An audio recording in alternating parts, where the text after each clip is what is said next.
कि भगवान का एक भक्त हुआ पेटू भगत। ब्रह्मलीन परम पूज्य राजेश्वरानंद जी महाराज ये कथा बड़ी सुंदर भाव से सुनाते थे। उनके जैसा भाव तो इस दास के पास नहीं है, पर हम प्रयास करते हैं कि एक बार एक लड़का एक परिवार में एक बालक का जन्म हुआ। वो जो बालक का जन्म हुआ तो धीरे धीरे बड़ा होने लगा और 20 वर्ष का हो गया वो बच्चा। 20 वर्ष का बच्चा, उसमें कोई दुर्गुण नहीं था, पर एक दुर्गुण लोगों को दिखता था। बोले क्या? बोले ये खाता बहुत था और खाने बैठे तो 5 लोग खा के उठ जाते थे, तब तक उसका खाना पूरा नहीं होता था, इतना खाता था, रुकता ही नहीं था। लोग उसके खाने से परेशान हो गए। संसार भी कभी कभी हमारी कुछ आदतों से परेशान हो जाता है। अरे महाराज देखो, पूरा दिन माला झोली लेकर बैठा रहता है, कुछ काम धाम करता नहीं, बस राम राम राम राम करता रहता है। संसार के नजर में क्या ऐसी चीज हमारी आ गई कि हमें पता नहीं। तो रोज 5 लोग खा लेते, तब तक उसका खाना चलता रहता। खाते जाता और कहते जाता कि दाने दाने पर लिखा है खाने वाले का नाम। तो किसी ने कहा भैया खाने दाने, किसी ने कहा कि तुम कहते हो खाने खाने पर लिखा है, दाने दाने पर लिखा है खाने वाले का नाम, पर बोरे बोरे पर लिखा है खानार का नाम। तुम इतना खाते हो कि बात ही क्या पूछे। तो किसी ने कहा भैया तुम बीच बीच में पानी भी क्यों नहीं पी लिया करते। किसी ने कहा खाते ही जाते हो, खाते ही जाते हो, तो कम से कम बीच में पानी तो पी लिया करो। तो उसने कहा बीच आए तो सही, बीच आए तो सही तो पानी पीऊं। बड़े परेशान हो गए उसके घर के लोग। एक बार एक महात्मा आए तो परिवार के लोगों ने कहा कि महात्मा जी इसको समझाइए ना, कितना खाता है। तो महात्मा ने कहा कि भैया इसका जितना खाता है उतना ही ये खाता है। क्या कहा? इसका जितना खाता है, खाता यानी भगवान ने जितना इसके खाते में डाल के रखा है, जितना इसका खाता है उतना ही ये खाता है। क्यों परेशान हो रहे हो? पर महात्मा की बात किसी के समझ में आई नहीं। और एक दिन क्या किया, बोले उसको परेशान होकर घर वालों ने उससे घर से बाहर निकाल दिया। निकलो निकलो, अब तुम्हारा काम यहां नहीं है। अब बेचारा जाए कहां, मुंह लटक गया उसका, जाने लगा।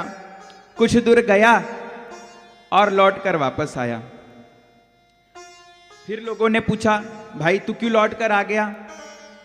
तो उसने कहा कि शायद मुझे निकाल कर पछता रहे हो आप, शायद मुझे निकालकर पछता रहे हो आप। महफिल में आ गया हूं मैं इस बात के ख्याल से। मुझे लगा कि आप शायद पछता रहे हो, तो मैं सोचकर आपकी महफिल में फिर आ गया कि आपको पछतावा ना हो। बोले नहीं नहीं, तुम्हारी कोई जरूरत नहीं, तुम निकलो यहां से। बेचारे को वहां से चिल्लाकर निकाल दिया, भगा दिया। अब बेचारा भोला भाला इतना सरल था। देखो भगवान भी किसको मिलते हैं, इस कथा का आप सार देखिएगा कितना सुंदर सा है। इतना सरल था वो। ठीक है, चल पड़ा वहां से। जाते जाते जाते एक मंदिर पहुंच गया।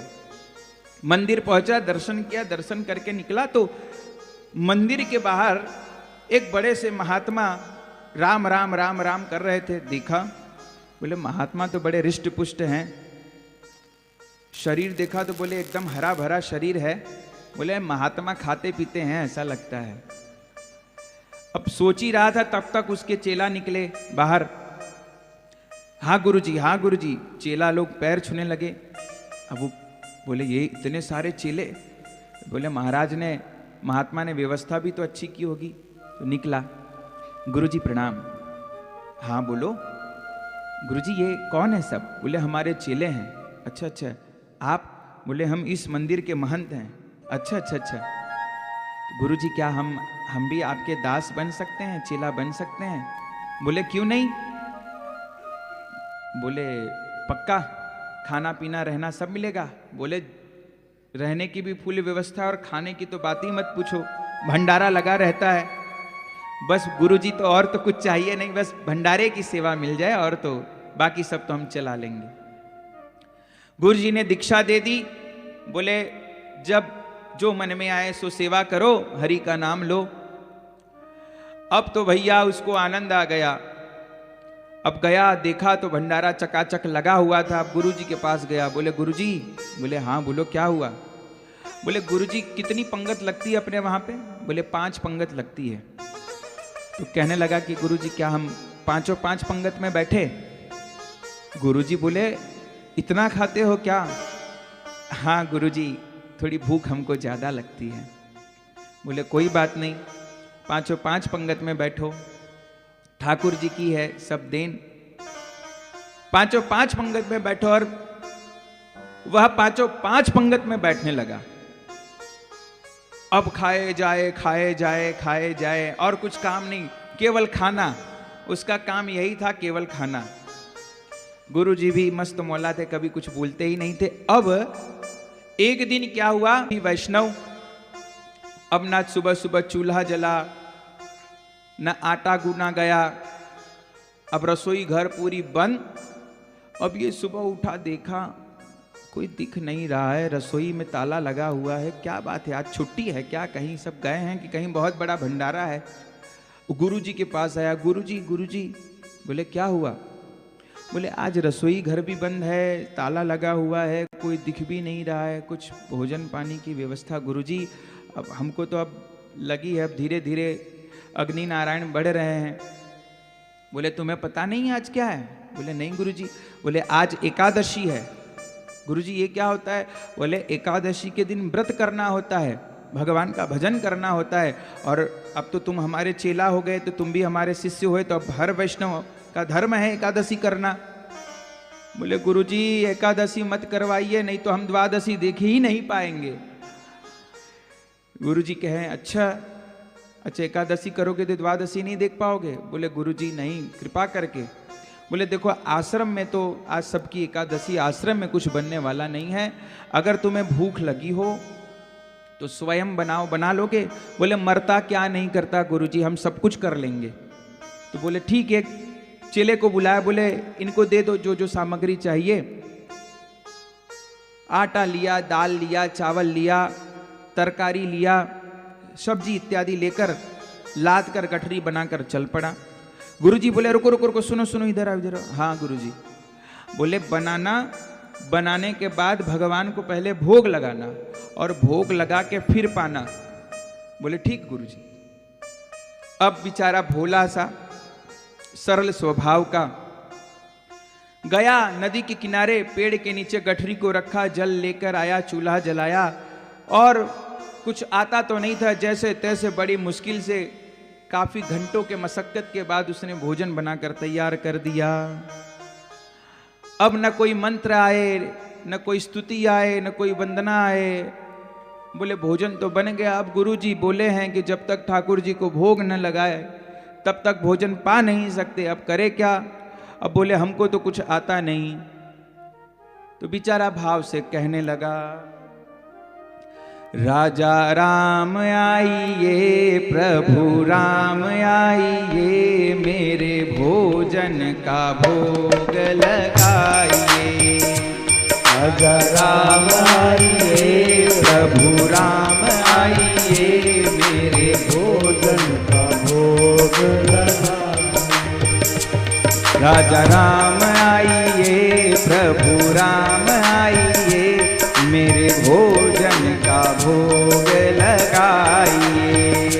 राजा राम आइए, प्रभु राम आइए, मेरे भोजन का भोग लगाइए। ओ राजा राम आइए, प्रभु राम आइए, मेरे भोजन का भोग लगाइए। राजा राम आइए, प्रभु राम आइए, मेरे भोग लगाइए। अब बेचारा भाव से पुकारने लगा। अब भगवान भी क्यों आए? उसके मन में भाव था कि जब तक भगवान नहीं आएंगे, भोग नहीं लगाएंगे, तब तक हम भोजन नहीं पाएंगे। अब बेचारा भगवान को करुण भाव से पुकारने लगा कि समय बनाने तो आता नहीं था हमको, बनाने में भी समय लगा, बनाने में भी समय लगा, और भगवान आने में भी विलंब कर रहे हैं। उसे तो लगा कि साक्षात भगवान आएंगे और प्रसाद को ग्रहण करेंगे। अब उसे कहां पता कि भगवान थोड़ी आने वाले हैं। और भाव से पुकारने लगा, राजा राम आइए, प्रभु राम आइए, मेरे भोजन का भोग लगाइए। राजा राम आइए, प्रभु राम आइए, मेरे भोजन का भोग लगाइए। हो राजा राम आइए, प्रभु राम आइए, मेरे भोजन का भोग लगाइए। राजा राम आइए, प्रभु राम आइए, मेरे भोजन का भोग लगाइए। अब देखा कि भगवान आ नहीं रहे हैं, तो क्या कहता है? भगवान से कहता है, आचमनी अर्घ घान और यहाँ यही मेहमानी, आचमनी और अर्घ घान आरती यहाँ यही मेहमानी, आचमनी और अर्घ घान यहाँ यही मेहमानी। भगवान से कहता है कि आचमनी, अर्घन और आरती यहाँ तो यही मेहमानी चलेगी, और कोई मेहमानी यहाँ है नहीं। बोले प्रभु आ जाओ, नहीं तो क्या होगा? रूखी रोटी पाओ प्रेम से, पियो नदी का पानी, रूखी रोटी सूखी रोटी पाओ प्रेम से, पियो नदी का पानी। राजा राम आइए, प्रभु राम आइए, मेरे भोजन का भोग लगाइए। राजा राम आइए, प्रभु राम आइए, मेरे भोजन का भोग लगाइए। आचमनी और घंट आरती यहाँ यही मेहमानी, आचमनी और घंट आरती यहाँ यही मेहमानी। सूखी रोटी पाओ प्रेम से, पियो नदी का पानी। राजा राम आइए, प्रभु राम आइए, मेरे भोजन का भोग लगाइए। राजा राम आइए, प्रभु राम आइए, मेरे भोजन का भोग लगाइए। कहने लगा भगवान से कि प्रभु देखो, यहाँ आचमनी घंट आरती वगैरह कुछ नहीं होगा। रूखी सूखी रोटी बनाई है, प्रेम से पाओ और पानी पीकर अपने घर वापस जाओ। कहने लगा कि अब नहीं आओगे तो फिर भूल करोगे। क्या भूल करोगे? यदि तजोगे भोजन सूखे रूखे, भूल करोगे यदि तजोगे भोजन रूखे सूखे, भूल करोगे यदि तजोगे भोजन रूखे सूखे, भूल करोगे यदि तजोगे भोजन रूखे सूखे। एकादशी है आज मंदिर में, हो एकादशी है आज मंदिर में, रहोगे भूखे रखे। राजा राम आइए, प्रभु राम आइए, मेरे भोजन का भोग लगाइए। राजा राम आइए, प्रभु राम आइए, मेरे भोजन का भोग लगाइए। क्या कहते हैं भगवान से? कहता है भगवान, भूल करोगे यदि तजोगे भोजन रूखे सूखे, भूल करोगे यदि तजोगे भोजन रूखे सूखे। प्रभु देखिए, जो मिला है उसे ले लीजिए, और इस भोजन को छोड़ दोगे तो क्या होगा? एकादशी है आज मंदिर में, एकादशी है आज मंदिर में, बैठे रहोगे भूखे, राजा राम आइए, प्रभु राम आइए, मेरे भोजन का भोग लगाइए, राजा राम आइए, प्रभु राम आइए, मेरे भोजन का भोग लगाइए। और बोले जब भगवान ने ऐसा सुना, इसका भाव कि भूल करोगे यदि तजोगे, भोजन रूखे सूखे, भूल करोगे यदि तजोगे भोजन रूखे सूखे। तो भगवान इतने प्रसन्न हुए कि भगवान स्वयं जानकी जी के साथ वहां प्रकट हुए। बोल सियावर रामचंद्र की। नीलांबुज श्यामल कोमलांगम, सीता समारोपित वाम भागम, पाणौ महासायक चारु चापम, नमामि रामम रघुवंशनाथम। अब तो भगवान को देखा, तो भगवान को देखते तो पहले बहुत प्रसन्न हो गया, अरे प्रभु आ गए, प्रभु आ गए। पर जब भगवान के संग जानकी जी को देखा तो थोड़ा सा मुंह लटक गया। क्यों? अब भोजन तो बनाया था उसका, और एक सोचा था एक ही भगवान आएंगे तो एक ही भगवान का भोजन था। अब मैया को देखा, जानकी मैया को, तो पूछने लगा कि प्रभु बगल में कौन है? बोले ये हमारी अर्धांगिनी है, हमारी प्रिया है, हमारी जानकी है। अच्छा, तो ये भी प्रसादी पाएंगी? बोले हाँ। अच्छा, कोई दिक्कत?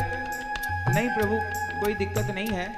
वैसे गुरु जी तो पूरी एकादशी नहीं करवा सके, पर आप आधी जरूर करवाएंगे। ठीक है प्रभु, बड़े सुंदर लगते हैं आप। थाली लगाई और भगवान को भोग लगाया और भगवान खाने लगे। अच्छा प्रभु, भगवान प्रसाद ले लिए, अब भगवान जाने लगे। प्रभु सुनिए एक विनती है। बोले क्या? बोले अगली बार से थोड़ा जल्दी करिएगा, क्योंकि भूख हमको जल्दी ज़्यादा लगती है। आप आते हैं लेट और हम भूख से तड़पते हैं, व्याकुल होते हैं। उन्होंने कहा ठीक है, कोई बात नहीं, अगली बार से जल्दी आएंगे। अब तो भगवान चले गए। एक एकादशी हो गई, समय बीता, दूसरी एकादशी आई। पहुंचा गुरुजी के पास। गुरुजी बोले क्या हुआ बेटा? बोले गुरुजी हाँ तुम्हारे लिए सामग्री निकाल के रखी, तुम जाओ भोजन बनाओ और ठाकुर जी को भोग लगाकर खुद पा लेना। गुरुजी थोड़ा सा और ज्यादा सीधा और दे दीजिए। तो ज्यादा? गुरुजी ने कहा भूखा रह गया होगा, नहीं पेट भरा होगा। बोला चेले से बोला दे दो इसको, जितना चाहिए उतना दे दो। फिर बेचारे ने बनाया और ठाकुर जी को थाली निकाल दी और भोग लगाया, और वही भाव से गाने लगा। राजा राम आइए, प्रभु राम आइए, मेरे भोजन का भोग लगाइए। राजा राम आइए, प्रभु राम आइए, मेरे भोजन का भोग लगाइए। उसको याद आया कि भगवान अकेले नहीं आए थे, माँ भी साथ में आई थी। तो माँ को भी पुकारने लगा। राजा राम आइए, सीता राम आइए, मेरे भोजन का भोग लगाइए। राजा राम आइए, सीता राम आइए, मेरे भोजन का भोग लगाइए। मेरे भोजन का भोग लगाइए। मेरे भोजन का भोग लगाइए। और जहाँ ऐसे पुकारा तो वहाँ क्या हुआ? राम बाम दिस जानकी और लखन दाहिनी ओर। बोलो राम लक्ष्मण जानकी जय हो। भगवान में बड़े कौतुकी। क्या किया? पहले तो मैया को लेकर आए, अब बोले राम जी के साथ जानकी मैया तो थी, लक्ष्मण को भी लेकर चले आए। अब भगवान को देखा तो प्रसन्न बड़ा हुआ, पर जब नजर लक्ष्मण जी पे गई तो देखने लगा। भगवान से पूछा, प्रभु ये कौन है? बोले, ये हमारे छोटे भाई हैं। बोले, लगता तो नहीं कहीं से छोटे भाई है, आप इतने करुणा निधान, और ये अच्छा तो इनका भी भोजन होगा क्या? बोले, हाँ हमारे साथ आए तो इनका भी होगा। क्यों, कोई समस्या?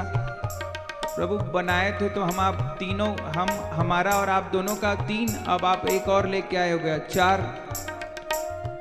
ठीक है, अब क्या करें, आप इतने प्यारे इतने लगते हो कि हम आपको भूखा जाने नहीं दे सकते। फिर बेचारा ने निकाला, कहने लगा, बढ़िया है प्रभु, गुरु जी तो नहीं करवा पा रहे, पर आप एकादशी पक्की करवाते जा रहे हैं।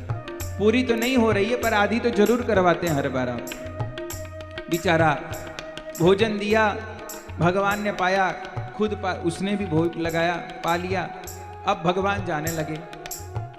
अब भगवान से कहता है, रुकिए सुनिए, अब ये बता दीजिए कि अगली बार कितने आएंगे? तो व्यवस्था हम वैसी रखें। भगवान मुस्कुराए और चल दिए। भगवान चले गए।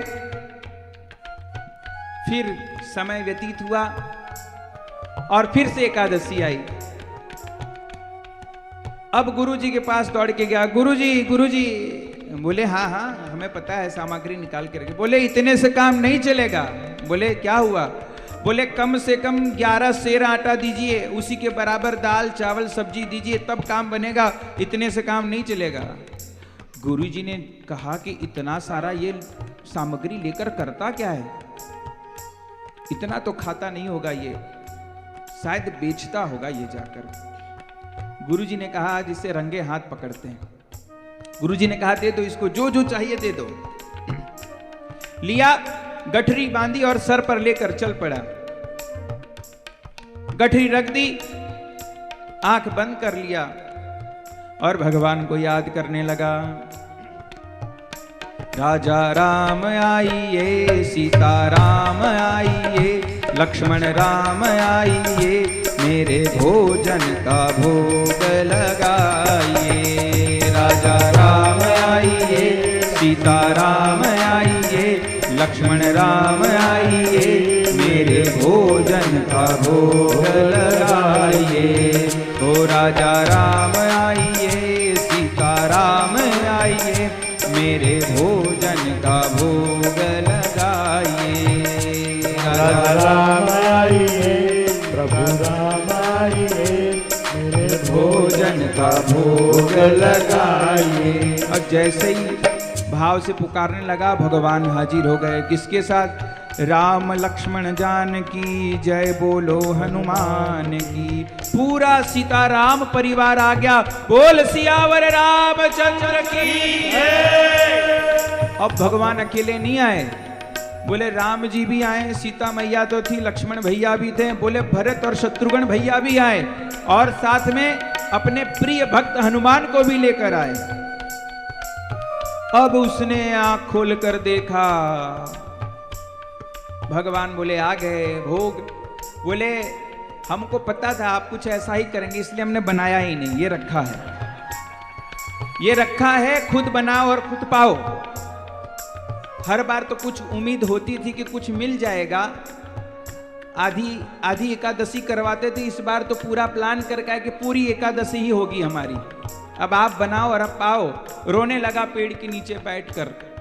गुरुजी तो नहीं करवा पाए, पर ठाकुर जी ने पूरी एकादशी करवा दी। आंख बंद करके रोने लगा। अब भगवान ने इशारा किया जानकी मैया को, अब कुछ करो व्यवस्था, आप अब आए हैं तो पाए बिना तो जाएंगे कैसे। माता बैठ गई अन्नपूर्णा रसोई घर में।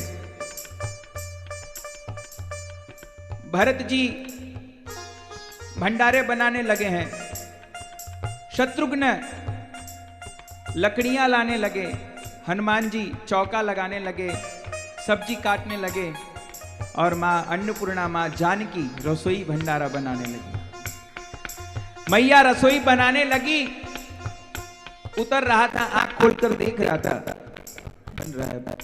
है नहीं, बच्चे बन रहा है। आंख बंद कर लेता। बोले अब तो आंख बंद कर ली, रो रहा था, मन में सोच रहा था कुछ बचेगा तो मिलेगा, कुछ बचेगा तो मिलेगा। तब तक आवाज सुनाई दी, अरे मैया जानकी, हे प्रभु राम, हमें भी। जब आंख खोल के देखा, अरे जब जगत जननी बैठी हो खिलाने के लिए तो पूरा ब्रह्मांड आ गया उनके पास प्रसाद पाने के लिए। अब तो मन में सोचने लगा कि अब तो मिलने वाला था वो भी कुछ नहीं मिलेगा, और जोर जोर से रोने लगा। और ये लीला चली रही थी। इसी समय उसके गुरुजी आ गए अपने शिष्यों के साथ। गुरुजी आए, गुरुजी ने देखा, बोले सामान का पूरा गट्ठर यहाँ पड़ा हुआ है, ये आंख बंद करके रो रहा है। गुरुजी पूछे, अरे बेटा क्या हुआ, क्यों रो रहा है? आंख खुला। गुरुजी देखो सारा भोजन भगवान ने भोग लगा दिया, कुछ भी नहीं। आप एकादशी नहीं करवा पाए, आपके ठाकुर जी ने एकादशी करवा दिया आज हमारी। जब ऐसा कहा, बोले कहाँ एकादशी, कहाँ कौन भगवान? अरे गुरुजी ये रहे, भगवान पूरे अपने परिकर के साथ आए। देखिए। बोले हमको तो कोई नहीं दिख रहा। अब बेचारा और रोने लगा, कहने लगा, प्रभु अगर आप गुरुजी को नहीं दिखोगे तो गुरुजी हमें झूठा समझेंगे, चोर समझेंगे। आप गुरुजी को क्यों नहीं दिख रहे हो? भगवान कहते हैं, अपने गुरुजी से कहो कि तुम जितने सरल हो उतने सरल वो नहीं है, इसलिए हम लोग को नहीं दिख रहे। बेचारे रोते रोते उसने गुरु जी से कहा, गुरु जी भगवान ऐसा कह रहे हैं कि हम इतने सरल है, उतने सरल आप नहीं हैं। और जहाँ ऐसा गुरु जी ने सुना, गुरु जी तो सरल तो नहीं थे पर तरल हो गए, रोना चालू कर दिया। रोते रोते जब भगवान के प्रेम विरह में तड़पने लगे तो साक्षात भगवान प्रकट हुए। बोल दिया भगवान को वंदन किया, भगवान के चरणों में गुरु जी गिर गए। भगवान को वंदन करने के बाद गुरुजी अपने चेले के पैर को पकड़ लिए। बोले आज तो सुना था कि गुरु शिष्य का कल्याण करता है, पर आज तुम्हारे जैसे शिष्य ने किसी का कल्याण किया, क्यों? बोले हमने तो सुना था कि गुरु कृपा से भगवत चरणों की प्राप्ति होती है, पर आज शिष्य कृपा से गुरु चरणों की प्राप्ति हो गई। तुझसे बड़ा शिष्य संसार में कौन हो सकता है? इसीलिए